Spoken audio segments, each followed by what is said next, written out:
Hola, buenas noches. Bienvenidos a este nuevo webinar de República. Para los que no me conozcan, soy Manuel Aguilera, responsable de contenidos de República GT. Y hoy vamos a hablar de política y tenemos un invitado muy especial. Vamos a hablar bajo el título de El coronavirus como coartada del castrochavismo, ¿no? Para ello tenemos como speaker, como invitado, a Carlos Sánchez Berzaín, que les cuento que es un politólogo y abogado boliviano. Fue ministro en varios gobiernos del presidente Gonzalo Sánchez de Lozada.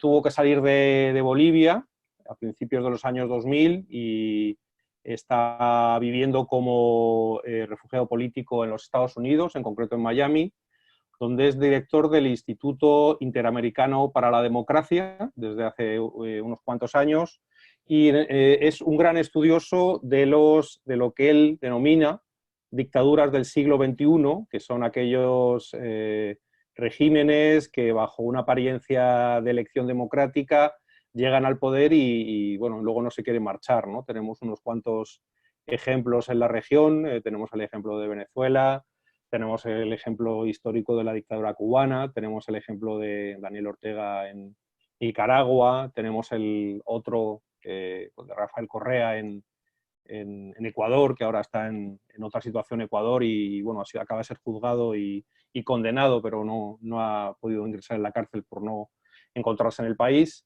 Y en ese sentido, Carlos lleva años investigando como pocos estudiosos lo han hecho, cuáles son esos excesos que cometen estos gobiernos que con una apariencia a veces democrática pues socavan el sistema, destruyen la separación de poderes bueno, son dictaduras de facto muy distintas a las que se vivieron en otras épocas, ¿no? Hoy Carlos nos va a relatar una serie de ejemplos de gobiernos, de cómo se están comportando estos gobiernos populistas de izquierdas, estos gobiernos castrochavistas, que bailan a la música que se les proporciona desde La Habana y desde Caracas, y como la semana pasada escribía un artículo muy interesante sobre estos médicos cubanos que van a distintos países a ayudar en crisis como esta del coronavirus y que al final trabajan en un régimen de semiesclavitud, porque prácticamente no tienen opción de elegir si van o no a esas misiones y además luego pues no son retribuidos ni mínimamente como merece un profesional de esas características. Entonces, bueno, vamos a dejar ya a Carlos que intervenga. La mecánica de hoy va a ser como siempre, él va a intervenir, luego nosotros vamos a estar recibiendo preguntas, tanto durante su intervención como después, y nosotros las vamos a hacer llegar para que las responda.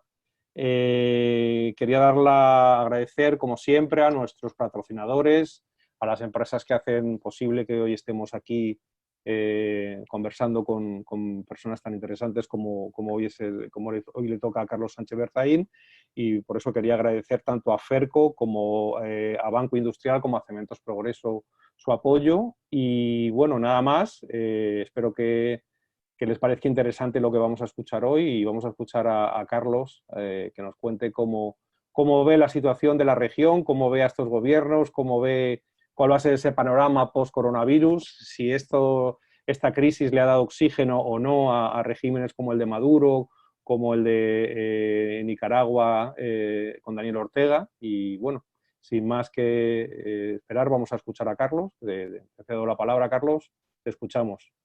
Gracias, Manuel. Un saludo a República, un medio tan importante de Guatemala, y a toda la importante audiencia que tenemos esta noche. Me han pedido que explique lo que es el coronavirus como coartada del castrochavismo. Para eso es importante recordar el concepto de castrochavismo. Castrochavismo viene de las palabras, de los apellidos de Castro y Chávez, como un proceso que empieza el año 1999, cuando Hugo Chávez llega al poder, a la presidencia en Venezuela, y de inmediato acude a salvar a la agonizante dictadura cubana, castrista en Cuba, que el año 99 estaba en lo peor de su periodo especial. Chávez necesitaba estabilidad, Cuba necesitaba dinero y petróleo, y a partir de eso, al principio de manera silenciosa, se pone en marcha un proceso que domina y prácticamente controla lo que es la historia de estos primeros 20 años del siglo XXI.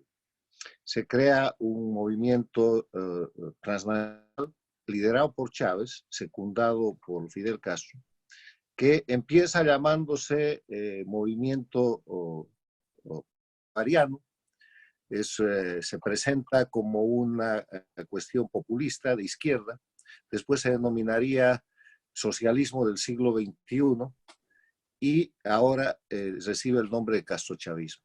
Castrochavismo porque se trata de una organización transnacional que lejos de ser política se ha constituido en una entidad de carácter criminal, de crimen organizado transnacional, que controla los gobiernos hoy día de Cuba, Venezuela, Nicaragua, controló el de Bolivia con Evo Morales hasta noviembre del año pasado, el de Ecuador con Rafael Correa, e influyó en toda la región a través de gobiernos como los 12 años de gobiernos Kirchner en la Argentina, los gobiernos de Lula y Rousseff, el Partido de los Trabajadores en el Brasil, y el control de la Organización de Estados Americanos por más de 10 años bajo la Secretaría General de Insulza.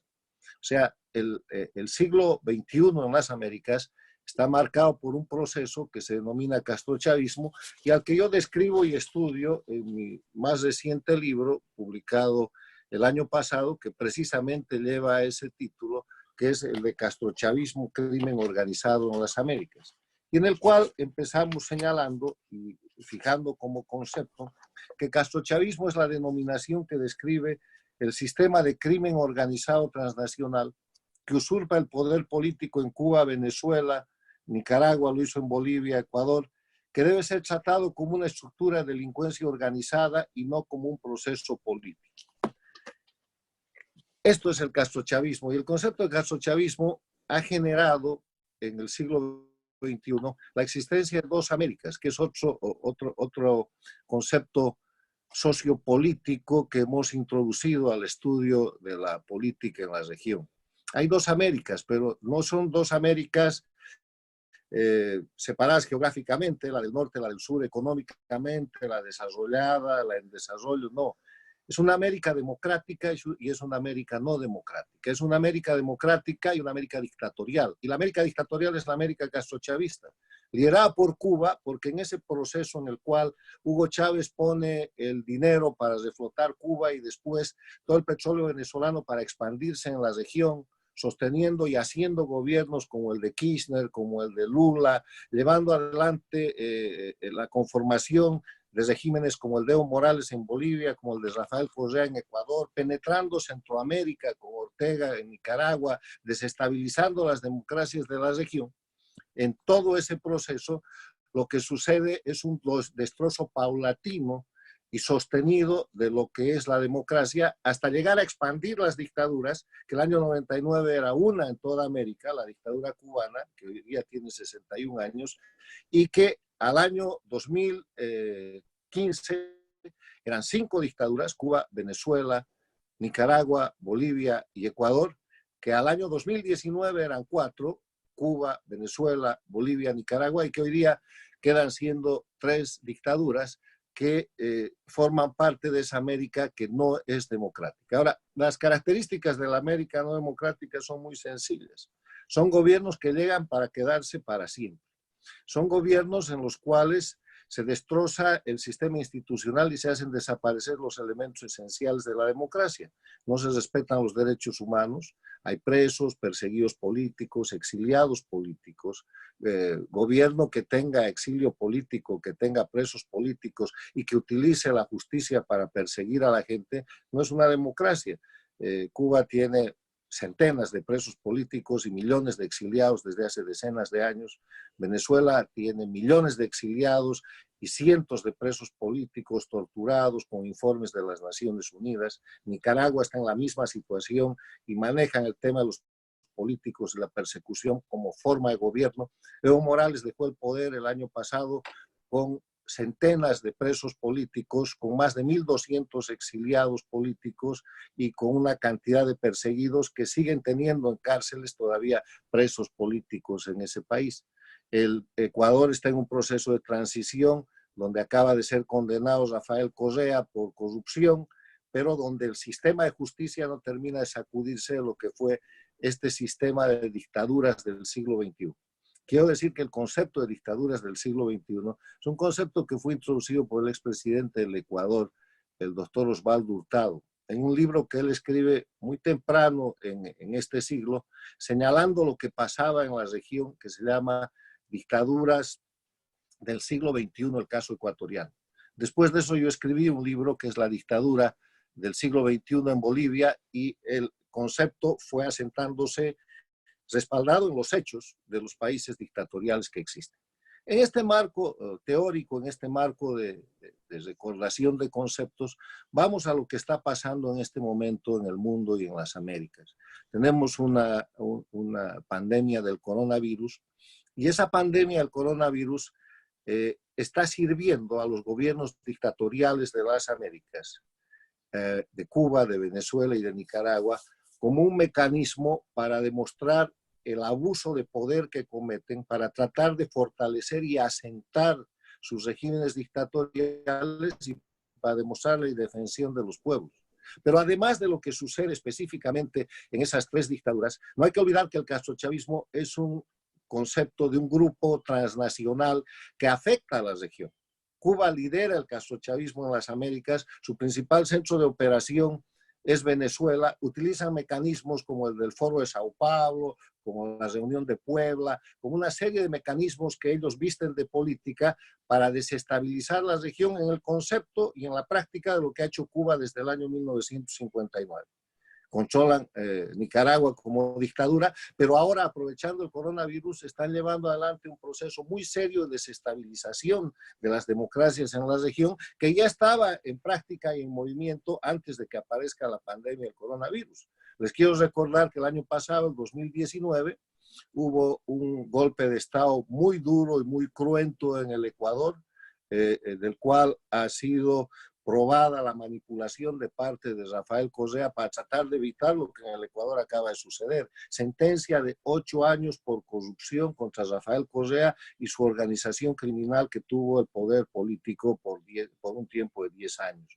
El año pasado se produjo en Bolivia una serie de hechos, se produjeron en Bolivia una serie de hechos que llevaron al gran fraude electoral que cometió Evo Morales en tiempo real en octubre del 2019 y que forzó a que mediante la reacción y la resistencia civil del pueblo boliviano él tenga que abandonar el poder.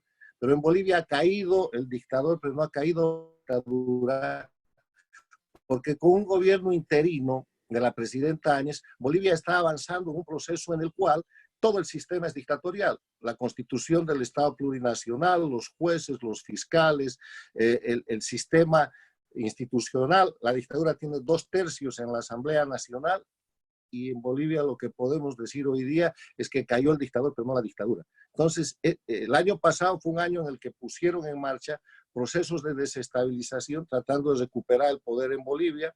Vimos lo que pasó en Chile, la situación de inestabilidad en Colombia, y con el coronavirus, que representa una situación de crisis y de mayor fragilidad de los gobiernos democráticos, entonces el castrochavismo ha puesto nuevamente en marcha y está tratando de desestabilizar los mismos gobiernos, incluyendo el gobierno de Brasil del presidente Jair Bolsonaro. Entonces, ¿cómo podríamos resumir lo que está pasando políticamente en este momento en las Américas? Dos Américas, la América democrática y la América dictatorial. La América dictatorial ejerciendo el poder con violación de derechos humanos, manejando la crisis del coronavirus con abuso, con exceso, con falsedad, con falsa de información, porque uno de los problemas en el tema del coronavirus es la necesidad de información veraz, y para eso se necesita libertad de prensa, y en las dictaduras de Cuba, Venezuela y Nicaragua no hay libertad de prensa. Y una América democrática con países en proceso de transición a la democracia como Ecuador, como Bolivia, que no logra entrar en un proceso de transición, que tiene un gobierno interino, que están siendo objeto de desestabilización. Colombia, Brasil, el propio Chile en el objetivo de la desestabilización de parte del castrochavismo, y todo eso moviéndose en torno a la situación terrible de que la gente tiene que soportar confinamientos, tiene que soportar medidas de seguridad donde hay que permanecer en la casa para evitar la expansión del coronavirus, y eso genera una gran crisis económica, sobre todo en América Latina, porque América Latina es una región caracterizada por la informalidad económica. Los reportes de tanto el Fondo Monetario Internacional como de la Organización Internacional de Trabajo muestran que la informalidad en las Américas va desde el 32% en Nicaragua hasta, perdón, desde el 32% en Costa Rica hasta cerca del 75%, entre el 70 y el 75% en Nicaragua, Bolivia y otros países, pasando por México 50%. O sea, América Latina tiene una economía de carácter informal. ¿Y eso qué quiere decir? Quiere decir que es la gente que vive el día a día, la gente que trabaja hoy día para comer mañana, que tiene un pequeño capital, que realiza actividades económicas de ciclos muy cortos, a las cuales, dejándolas en casa durante el tiempo que se está soportando el confinamiento y las cuarentenas, simplemente se las ha condenado a una situación mayor de pobreza. FAC, que es una organización internacional que trabaja los temas de pobreza, informó hace 2 semanas que en el curso del mes siguiente en el mundo iban a haber cerca de 600 millones nuevos pobres por efecto del coronavirus y por efecto de la paralización económica. Eso quiere decir entre el 6% y el 8% de la población mundial ingresando por debajo de la línea de pobreza. Pero si eso le agregamos que ya habían pobres antes del coronavirus, esos pobres anteriores al coronavirus están en la línea de miseria y en la línea de la hambruna. Es un gran problema para el mundo, pero es un problema muy especial, muy grave para la América Latina por esta característica de la economía informal, que está tratando de ser aprovechado por el castrochavismo para generar situaciones de descontento social, a veces de desacato y de desestabilización de los gobiernos democráticos. En ese marco hay algo que destacar que fue mencionado por Manuel, que es además la propaganda que el castrochavismo trata de llevar adelante. Cuba, Venezuela y Nicaragua tratan de tapar las violaciones de los derechos humanos, la existencia de presos políticos, la existencia de torturas, los informes respecto a la situación de sus pueblos. Cuba es un país en el cual no hay nada, están de nuevo en un periodo especial. Venezuela es un país en el cual hay una crisis económica extraordinaria, hambruna, una crisis de salud previa a la situación del coronavirus. Nicaragua está en lo mismo. Bolivia y Ecuador han sido dejados por el dictador Evo Morales y por Correa en unas condiciones en las que prácticamente no existen sistemas de salud. Antes de la dictadura de Evo Morales en Bolivia había un sistema de salud sostenible, muy importante, institucionalizado, con médicos bolivianos. Evo Morales llevó médicos cubanos que han sido sacados del país en noviembre del año pasado, cerca de 800 médicos salieron, que además no eran médicos. De los 800 cubanos que se hacían pasar por médicos, cerca de 200 eran médicos, que han destrozado el sistema de salud, han hecho en estos países inversiones desarrollistas, hacen edificios, contratan cosas que no se llegan a construir, no hay hospitales, no hay sistemas de soporte para la salud, y eso encuentra a estos países en una situación de mayor debilidad. Pero en ese escenario, en vez de que estas cosas sean las que se pongan en evidencia, lo que están haciendo en el castrochavismo es un sistema de propaganda. Y su punta de lanza de la propaganda son los médicos cubanos que Cuba dice manda al mundo a apoyar la lucha contra el coronavirus. Y este tema, que merece un acápite especial, que corresponde a la columna que he escrito esta semana respecto a la Argentina, se trata de lo siguiente. Cuba desarrolla lo que llaman sus internacionalistas, que son profesionales fundamentalmente médicos, que los renta, que los alquila a diferentes países del mundo. Lo hizo con Brasil, con el programa Mais Médicos, ya los han expulsado. Lo hizo con Bolivia, lo hizo con Ecuador, ya los han votado. Lo hizo con Venezuela, mucha gente ha escapado de Venezuela.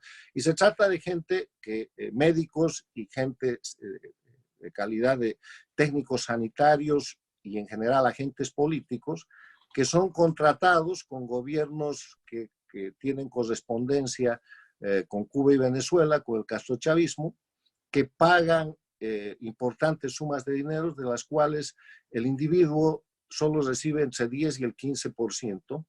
Ese cubano que va en esas misiones médicas les detienen la familia en Cuba para que no se escape, les detienen el pasaporte, lo castigan si es que no cumple bien la misión, impidiendo que vuelva de vacaciones, y el grueso del dinero va a fortalecer la economía de Cuba en un sistema que ha sido señalado por un informe firmado el año pasado, el 6 de noviembre, en las Naciones Unidas, como de esclavismo en el siglo XXI y de trata de personas.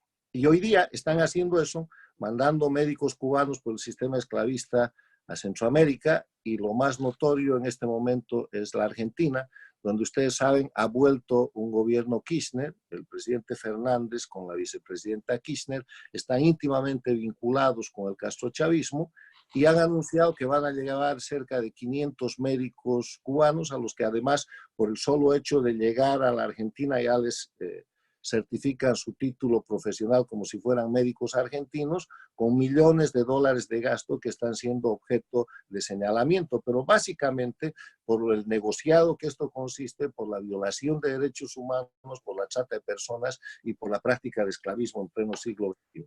Resumo, para que después podamos conversar, diciendo que en tiempos de coronavirus el castrochavismo, las dictaduras de las Américas están en plena operación, y que su operación tiene que ver por lo menos con 3 acciones. Primero, una acción de aumentar el control y de aumentar el ejercicio del poder de facto que ejercen en Cuba, Venezuela y Nicaragua, que está en crisis.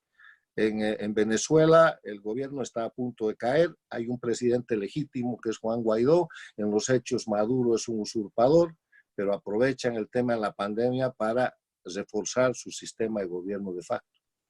En Nicaragua lo mismo, incluso el dictador Ortega se da el lujo de desaparecer, acaba de aparecer después de varias semanas, y se enfoca el coronavirus, en vez de con las medidas médicas recomendadas o de salud, con marchas, y hace el coronavirus un mecanismo más de opresión y de violación de los derechos humanos de los nicaragüenses. Cuba está en lo mismo, con el agravante de la trata de médicos esclavos. El segundo elemento que maneja el castrochavismo en la crisis es un proceso de desestabilización a las democracias de la región. Y el tercer elemento es un elemento de propaganda que ellos están tratando de llevar adelante, mostrando que son gobiernos, entre comillas, legítimos, cuando en verdad son dictaduras, que tratan de ayudar a la comunidad internacional en la situación de la pandemia del coronavirus. Conclusión, el coronavirus está sirviendo de coartada a los gobiernos castrochavistas para mantenerse por un tiempo más en el gobierno, para seguir violando los derechos humanos y las libertades fundamentales y para desestabilizar a las democracias de la región. Pues muchísimas gracias, Carlos. Antes de pasar a las preguntas, no me puedo resistir, y muchos lo entenderán por mi acento, de dónde provengo, de que si podrías comentarnos algo o sea, un poco España, que desde hace décadas ha sido un poco punta de lanza de la Unión Europea en temas como el de Cuba, ¿no? En la época de Aznar, España lideró las sanciones a Cuba, etcétera. Ahora en España tenemos un gobierno del que forman parte varios líderes de un grupo que se llama Podemos, que ha sido un inspirador y un autor intelectual de muchas de las políticas que se han desarrollado en Venezuela con Chávez, admiradores de Fidel Castro, de Chávez y de el Che Guevara y de personajes que en un país democrático no deberían ser.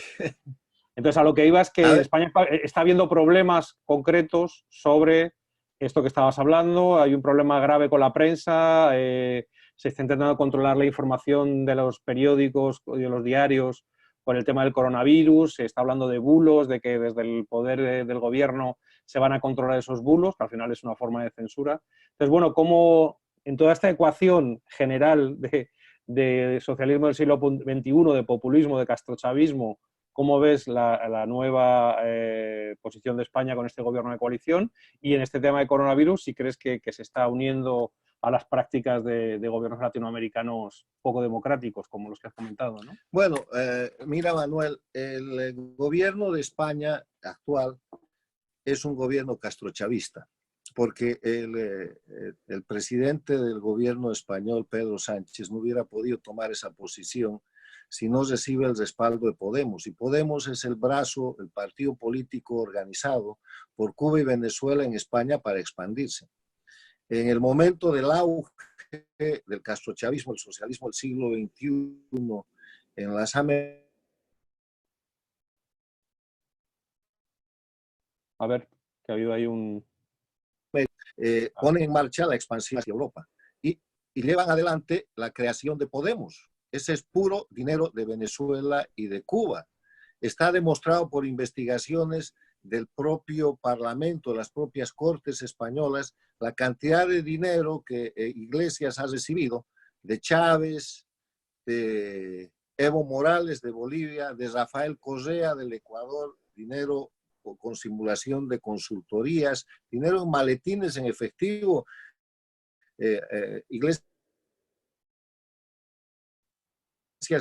con toda la cobertura de un Estado criminal manejado por Evo Morales, manejado por Correa en el Ecuador, manejado por Chávez y Maduro en Venezuela, se le va todo el dinero que quería. O sea, hoy día tenemos, como yo lo afirmé en mi columna del 23 de febrero, un gobierno castrochavista en España que está influyendo negativamente en la política latinoamericana porque, como se ha visto antes del coronavirus y después, está en la tarea de sostener a Venezuela, a Cuba, está en la tarea de buscar sostener la conspiración para que Evo Morales retome el poder a través de un golpe u otra forma peor en Bolivia. Ha habido un incidente en la Embajada de México en La Paz con agentes de seguridad de la Embajada de España hace unos cuantos meses.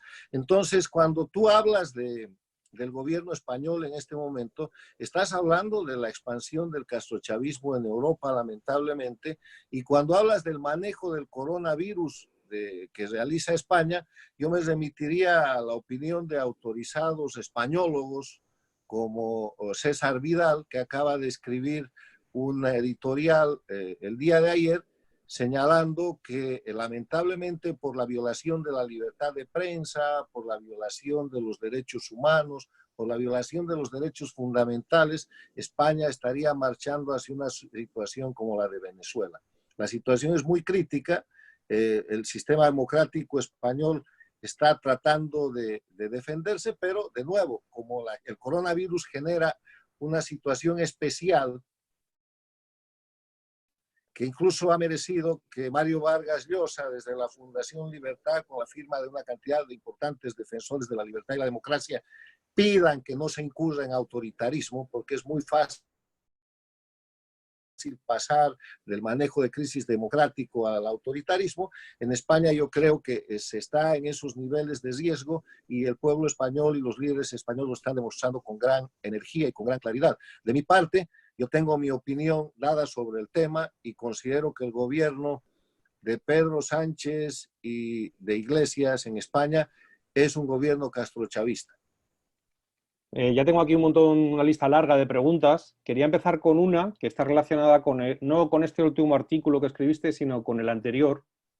Y preguntan que cómo ves el hecho de la pérdida de libertades individuales versus las medidas de confinamiento y no trabajo, o sea, de los gobiernos. O sea, que esto afecta no solo a los países del socialismo del siglo XXI, hay una vulneración de derechos, una limitación de derechos y libertades de toda la población mundial. ¿Cómo ves ese equilibrio y cómo tenemos que ir recuperando esa libertad de volver a salir cuando queramos y sobre todo en ese terreno de buscar trabajo, que mucha gente tiene que salir a la calle a buscar el pan de su familia, ¿no? Bueno, el tema es el siguiente. Las cuarentenas y los confinamientos solo son admisibles por extrema causa de fuerza mayor, que es lo que ha sucedido. Yo personalmente creo que prorrogar más allá de lo razonable, de lo científicamente necesario, de lo prudente, los confinamientos y las cuarentenas, es un campo en el cual se empieza a violar la libertad individual. El mejor ejemplo para mí es Estados Unidos. En Estados Unidos, en estados o en ciudades donde han habido crisis muy serias, como Nueva York, Manhattan, como California, en Los Ángeles, como Chicago, como el propio Washington, D.C. en menor grado, como la Florida, de alguna manera Miami y los alrededores, se han impuesto, en el caso de Nueva York, confinamientos muy serios por la gravedad del tema, pero en el resto de las ciudades y los estados, los gobernadores y los alcaldes han hecho recomendaciones a la gente.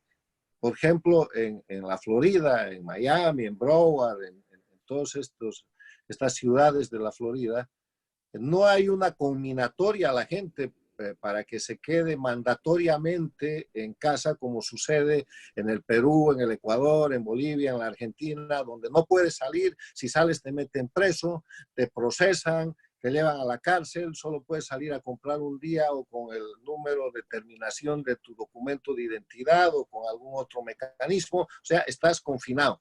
En cambio, en los Estados Unidos eso es una recomendación y la gente, de acuerdo a sus necesidades y de acuerdo a su sentido de prudencia, sale o no sale, lo que no ha impedido que la economía americana sufra un golpe grandísimo con millones de dólares de desempleados. Ahora, sobre el particular, ¿qué es lo que yo creo? Y lo expliqué en una columna de hace 10 días, donde hablo de la derrota del coronavirus, impone un cambio de paradigmas de la relación social para recuperar la actividad.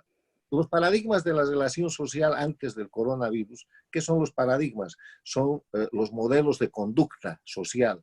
O sea, que yo te encontraba en la calle, Manuel, y te daba la mano, encontraba un amigo, daba un abrazo, en un bar nos podíamos sentar lado a lado, en el avión volábamos en clase económica todo apretados, subíamos en La Paz a un microbús o a un colectivo en el Ecuador o a una guagua en La Habana y todos estábamos muy juntitos a la mayor cantidad de gente que entre, lo mismo que en un metro.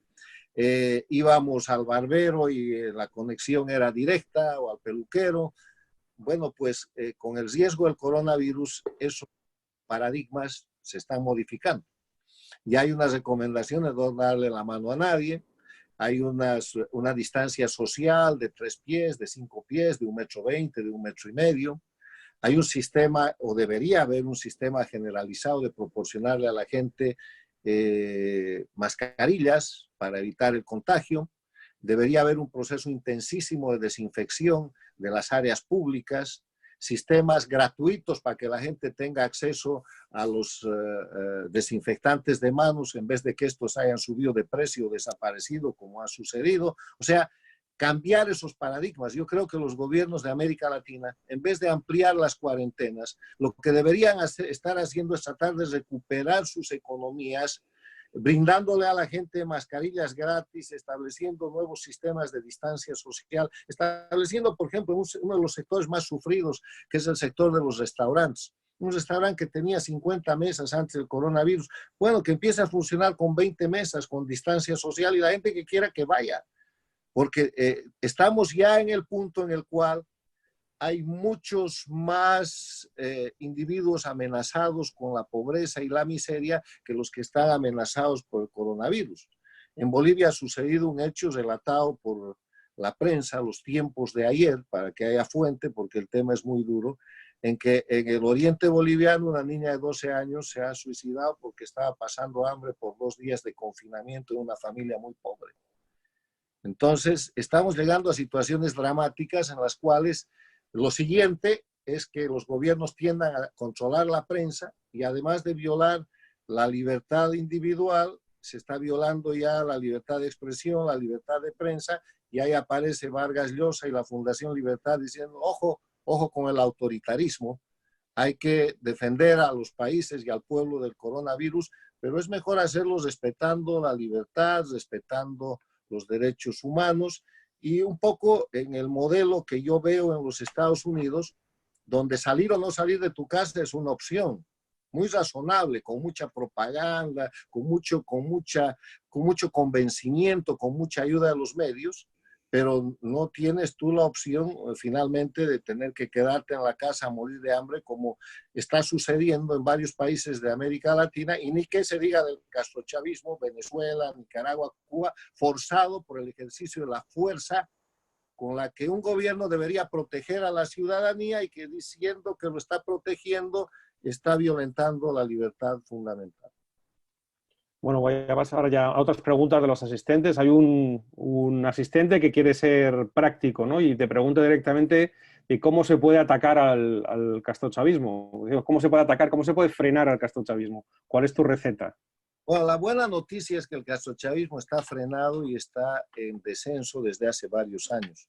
El castrochavismo nace en el 99, muy suavito, crece en las primeras décadas, en los primeros años del siglo XXI, golpe de Estado en la Argentina, la Rúa cae, golpe de Estado en el Ecuador, Yamil Maguad es derrocado, golpe de Estado en Bolivia, Sánchez Lozada es derrocado, golpe de Estado en el Ecuador, presidente Gutiérrez es derrocado, golpe de Estado en la Organización de Estados Americanos, derrocan al expresidente de Costa Rica, al expresidente Rodríguez, y de esa manera controlan la OEA. Llega a su momento de auge, 2008, 2010, 2012, controlan prácticamente toda la región y empiezan un proceso de caída que tiene que ver básicamente con el problema de la corrupción, el problema del narcotráfico, porque además hay algo que no hemos dicho y hay que recalcar y es fundamental. Los estados dictatoriales del castrochavismo son narcoestados. Cuba es el narcoestado jefe, Venezuela es el centro más grande de operaciones, lo acaba de demostrar Estados Unidos, incluso con procesos abiertos en la justicia americana. Bolivia ha sido convertida por Evo Morales en el centro de producción de cocaína en la zona del trópico de Cochabamba, Chimoré, Sinauta, etcétera. Ecuador con Correa, Nicaragua con Ortega, son factores de enlazamiento de acuerdos. Recuerden que en Ecuador el presidente colombiano tuvo que bombardear la Angostura donde estaban las FARC. Las FARC es un centro, es una guerrilla operativa en el tema del narcotráfico. Entonces, para responder esa pregunta, están de caída, controlaban toda la región, hasta hace 5 años eran 5 dictaduras, hasta el año pasado 4, ahora quedan 3. Se les ha agregado lamentablemente el gobierno elegido en la Argentina de Alberto Fernández y Cristina Fernández de Kirchner, que son castrochavistas, que están respaldando a la dictadura de Maduro en Venezuela, que tienen protegido al dictador prófugo de Bolivia, Evo Morales, en territorio argentino, permitiéndole conspirar desde ahí contra el gobierno interino y contra el esfuerzo de recuperación democrática en Bolivia, que tienen contacto directo con Cuba y que están listos para recibir médicos cubanos. O sea, con todos estos ejemplos muestro que se está acotando, se está cayendo el sistema castrochavista, tiene un respiro con el apoyo argentino y con el apoyo español, pero están de caída. Ahora, ¿cuál es la receta? Lo que venimos haciendo desde hace 20 años. Denunciar, constatar y poner en evidencia que son dictaduras, quitarles el velo de la farsa, porque se presentan como gobiernos de izquierda, no son gobiernos democráticos, no son, son gobiernos criminales. La mejor manera de combatir a las dictaduras del siglo XXI en América Latina es llamarlas por su nombre, castrochavismo, organización de crimen organizado transnacional que viola los derechos humanos y que detenta indebidamente el poder hoy día en Cuba, Venezuela, Nicaragua, con influencia de desestabilización en la región, fundamentalmente en Ecuador y Bolivia.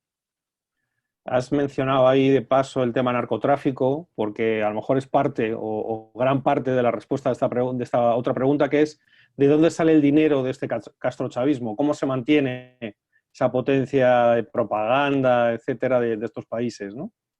El dinero es la esencia del castrochavismo y empieza con el dinero de Venezuela. Chávez recibe una Venezuela muy próspera el año 99 y lo primero que hace es salvar a la dictadura cubana.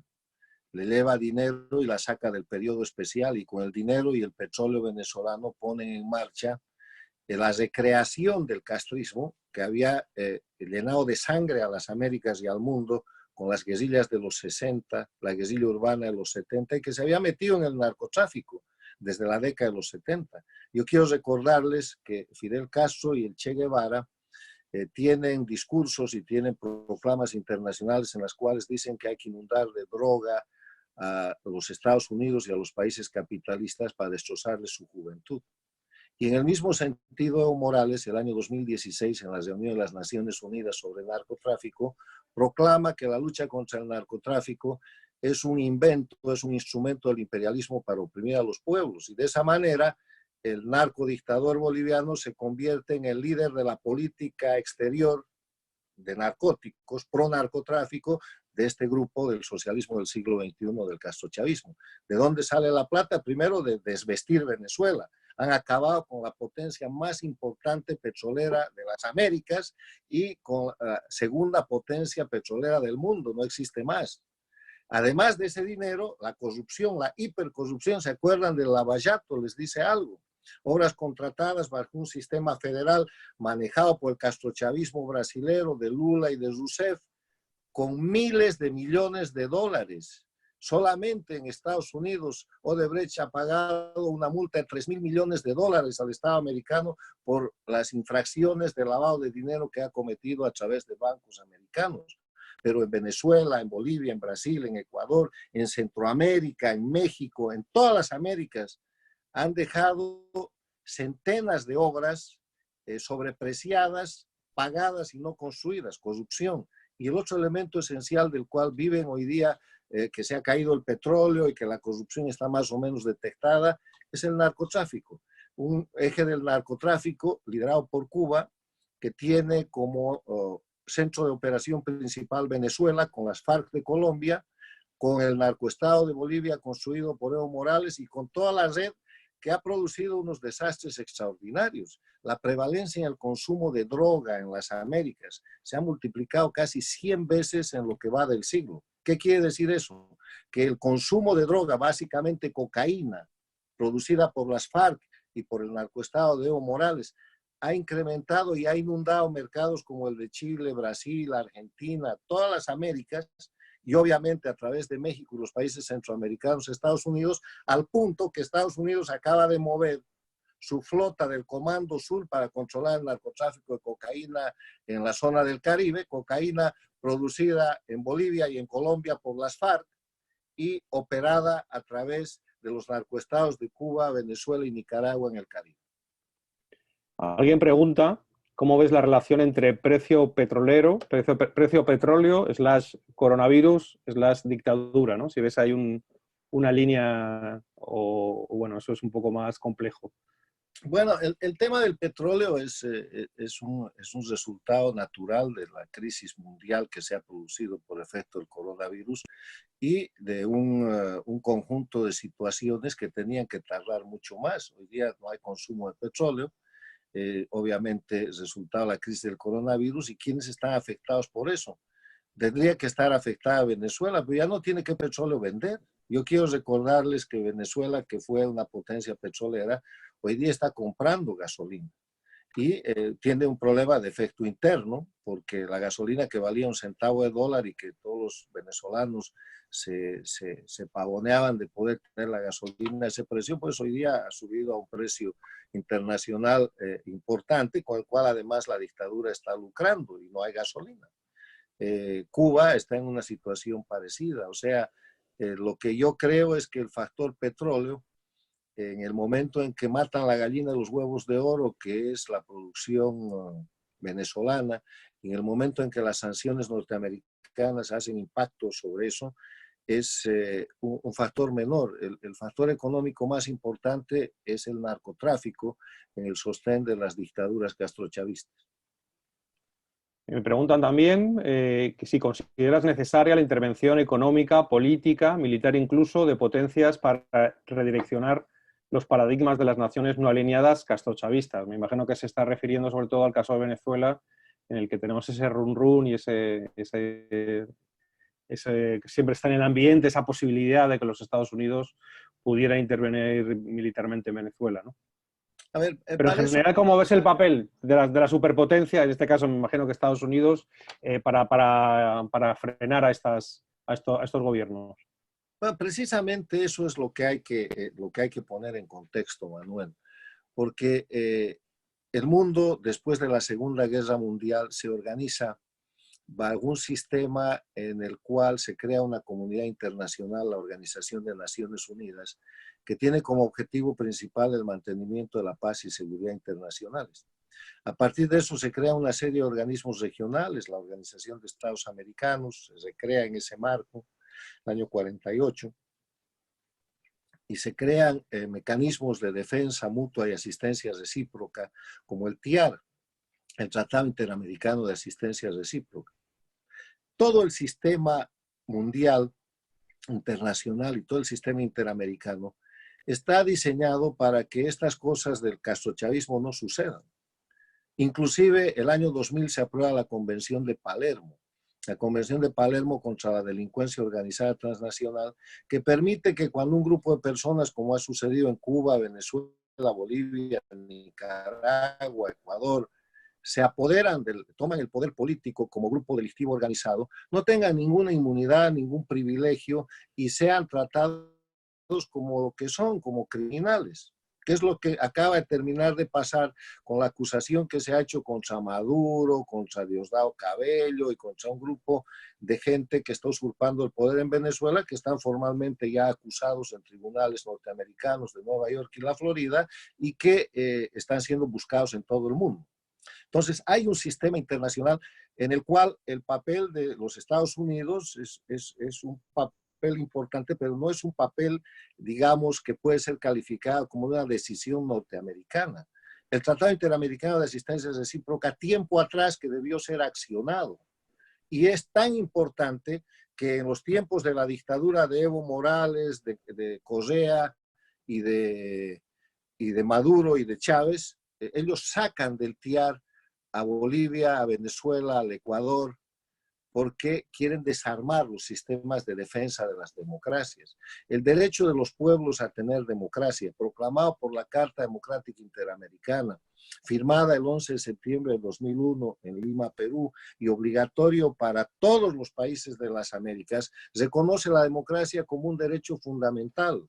Entonces, cuando ese derecho fundamental se viola, cuando hay presos políticos, cuando hay perseguidos políticos, cuando hay narcoestados, eso no es un acto de intervención del imperialismo, de intervención internacional. Debería ser un acto de aplicación de las normas internacionales en las cuales la OEA con Insulza ha estado fallando, se ha recuperado con los informes de Almagro y en los cuales el TIAR tiene que tomar acción y el Grupo de Lima ha estado fallando porque los grupos internacionales se han demorado y están enfangados en la etapa discursiva y en la etapa declarativa, mientras las dictaduras producen situaciones de hecho, de violencia y de violación de los derechos humanos. Esta pregunta, la próxima, la voy a leer textualmente, porque pregunta, ¿cree que los gobiernos socialdemócratas tipo Argentina son castrochavistas? ¿Solo la derecha es democrática? Mire, el castrochavismo no es un problema de derechas e izquierdas. El tema es que la democracia tiene que tener como elementos esenciales respeto a los derechos humanos, división e independencia de poderes, vigencia del Estado de Derecho. El Estado de Derecho es solamente el respeto de la ley. Elecciones libres, justas y limpias, periódicas, lo que trae consigo la necesidad de rendición de cuentas, la alternancia en el poder y la previsibilidad y la libre organización política. El país que no tenga alguno de esos elementos, sea de derecha o sea de izquierda, deja de ser una democracia. El tema es que en el siglo XXI ha habido un ataque sistemático contra la democracia, se han destrozado las democracias de las Américas de parte de una pseudo izquierda, que no es izquierda, es criminal. Cuba, Venezuela, Nicaragua, Bolivia con Evo Morales, Ecuador con Correa, están más cerca del fascismo que de la izquierda. El gobierno de Cuba es un gobierno comunista desde hace 61 años con prácticas fascistas absolutas.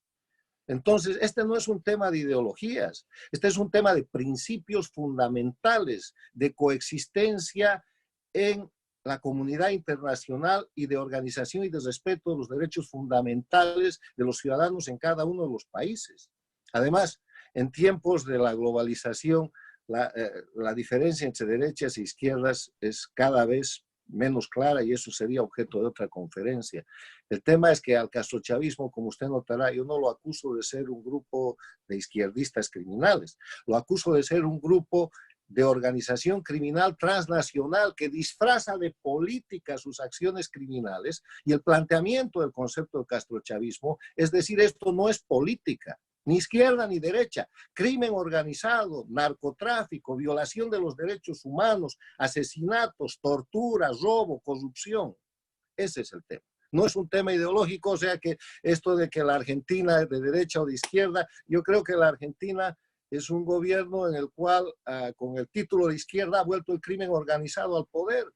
Porque cómo se ha, y aquí un minuto más, cómo se ha formado la candidatura y cómo ha ganado esa elección Alberto Fernández con Cristina Kirchner. Cristina Kirchner enjuiciada por corrupción con su hija, oculta y prófuga con el pretexto de que se está curando en Cuba después de que le descubren 4 y más millones de dólares en efectivo no declarados en unas cajas de seguridad en un banco argentino.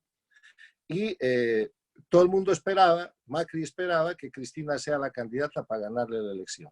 Y se consigue una buena imagen del mismo grupo, que es Alberto Fernández, y ella se pone de vista. Y cuando se produce esa elección, yo advierto a la Argentina y a las Américas que esa era una elección entre un mal gobierno, el de Macri, y el crimen organizado que venía de vuelta con los Kirchner. Y ha ganado el crimen organizado y la Argentina va a pagar el precio. Y eso no tiene nada que ver con ideología.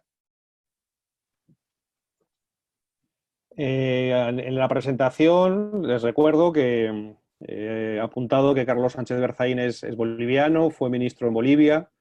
En este momento se encuentra en una situación legal de refugiado político en los Estados Unidos debido a la persecución de los gobiernos de Evo Morales. Tengo aquí un par de preguntas por esta condición de boliviano y de refugiado político. Tengo 2 preguntas. Las voy a juntar en una. Una me pregunta cuándo deberían llevarse las elecciones en Bolivia y la segunda tiene mucha retranca, como decimos en España, que si el pueblo boliviano elige a Arce en elecciones libres, ¿es dictadura? O sea, esas 2 preguntas. Una, ¿cuándo deberían ser esas elecciones? Y la segunda, si gana el candidato del partido MAS, que es el partido de Evo Morales, el señor Arce, si ganaran esas elecciones celebradas de una manera limpia y democrática, ¿cómo lo recibirías tú? Bueno, eso tiene que, necesita ser puesto en contexto. Evo Morales deja voluntariamente el poder, renuncia acá el dictador en noviembre del año pasado después de un movimiento de resistencia civil que le muestra al mundo el fraude electoral, la corrupción que Evo Morales estaba cometiendo. Por decisión del pueblo boliviano, el pueblo boliviano estuvo en las calles semanas movilizándose, siendo reprimido, siendo asesinado, siendo detenido y torturado por la dictadura de Evo Morales, pero por un papel importante de neutralidad de la policía y de las Fuerzas Armadas, el dictador se va. Cuando se va, se pone en marcha un proceso de sucesión constitucional y como él escapa junto con su vicepresidente y su presidenta del Senado, entonces se busca en el Senado, bajo la constitución del Estado plurinacional de Evo Morales, la sucesión, y le toca a la senadora Yanine Áñez, que pone en marcha un gobierno interino para hacer una elección. Ahora, ahí viene el problema. Salió el dictador, pero la dictadura nos dejó la constitución del Estado plurinacional, que es una constitución falsificada, que ha sido hecha el año 2008 y proclamada el año 2009, después de una decena de masacres, de la masacre del Porvenir en Pando, de la masacre del Hotel Las Américas en Santa Cruz, de la masacre de Cochabamba, de la masacre que se produjo en Sucre, porque el pueblo no quería esa constituyente y resistía el avance de la creación de un estatuto, obviamente castrochavista. Pero lo lograron y impusieron a Bolivia una constitución redactada por unos abogados españoles contratados por Chávez, por Cuba y Venezuela, que redactaron el texto de lo que hoy día se llama la Constitución del Estado Plurinacional, que ha sido redactado en un comité del Congreso de Bolivia y ni siquiera en la Asamblea Constituyente. Eso está ampliamente demostrado. Entonces, con esa constitución, la presidenta Yanine Áñez deja abierto el Congreso que se llama Asamblea de la Dictadura, donde el MAS tiene 2/3. Se quedan y están hasta hoy día administrando, entre comillas, justicia, que es la justicia infame, los jueces infames de la dictadura. El Tribunal Constitucional que dijo que Evo Morales tenía el derecho humano de ser candidato para violar su propia constitución y habilitarse como candidato a las elecciones del 2019, siguen ahí.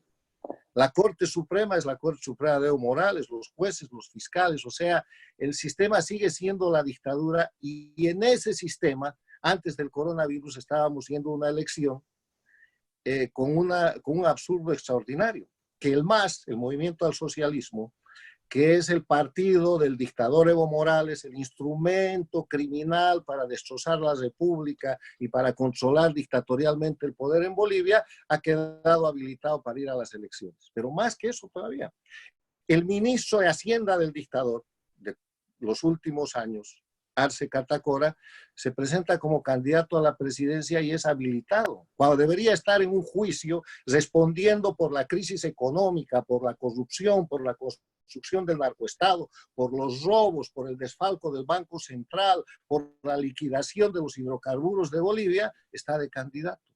Hoy día no hay un solo juicio, un solo proceso en contra del dictador Evo Morales y de su grupo de delincuencia organizada. Por eso es que este es un gobierno interino y no un gobierno de transición, porque si fuera un gobierno de transición estaría tratando de regresar a los principios de la democracia que tienen que ver básicamente con el retorno a la república y con el respeto al Estado de Derecho, que quiere decir cumplimiento de la ley, pero de la ley legal, no de la ley dictatorial. Entonces, en ese escenario, estamos en el absurdo de que un miembro de la dictadura, sostenido por dineros del narcotráfico, patrocinado por el narcotraficante mayor que es Evo Morales, el dictador prófugo en la Argentina, es candidato con opción de ganar la elección en Bolivia porque los candidatos de oposición están divididos. Está dividido en el grupo de Camacho, en el grupo de la propia presidenta Áñez, que se ha declarado candidata, en el grupo de Mesa y otros pequeños grupos, y en ese escenario era absolutamente posible que, y lo escribí y lo advertí, y estábamos tratando de llevar a la oposición boliviana a un proceso de unidad, era absolutamente posible que Arce Catacora, el delfín de la dictadura, el delfín del narcoestado, gane las elecciones.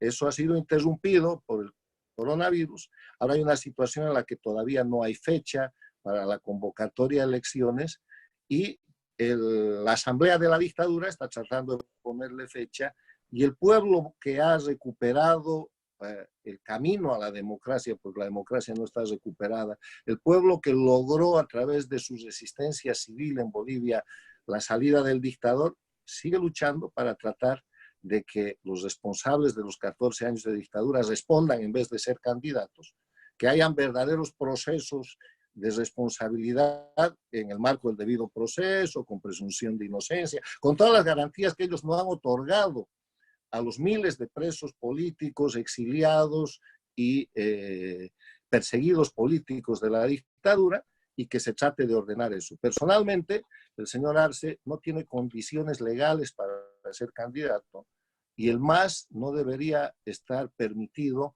a participar de las elecciones en Bolivia, porque eso equivale, y con este ejemplo termino esta respuesta, a que cuando los aliados entraron a la Alemania nazi, se suicidó el dictador Hitler y se procedió a devolver a Alemania a la democracia, equivaldría a haber permitido que el Partido Nacional Socialista quede con su personería jurídica intacta, caso en el que hubieran los nazis ganado las elecciones los próximos siguientes 20 años. No se puede hacer eso. El MAS es el instrumento del crimen organizado en Bolivia y tiene que ser objeto de inhabilitación, y su participación en la política hoy día es una señal de que la dictadura no ha caído en Bolivia. Pues lo vamos a dejar aquí porque se nos echó el tiempo encima. Quedaron algunas preguntas en el tintero. Te emplazamos, te damos las gracias, Carlos H. Berzaín, por habernos acompañado, por habernos compartido tu experiencia como luchador contra este castrochavismo que relatas en tus libros. Y bueno, espero que nos volvamos a ver próximamente. También darle las gracias a todos los asistentes y, por supuesto, a nuestros patrocinadores Ferco, Banco Industrial y Cementos Progreso. Nosotros vamos a seguir con los webinars, así que les emplazamos la semana que viene, los próximos días, a seguir con nosotros, de los que les iremos informando de nuestras próximas citas. Así que muchas gracias a todos y muchas gracias a Carlos de nuevo por habernos acompañado. Muy amable.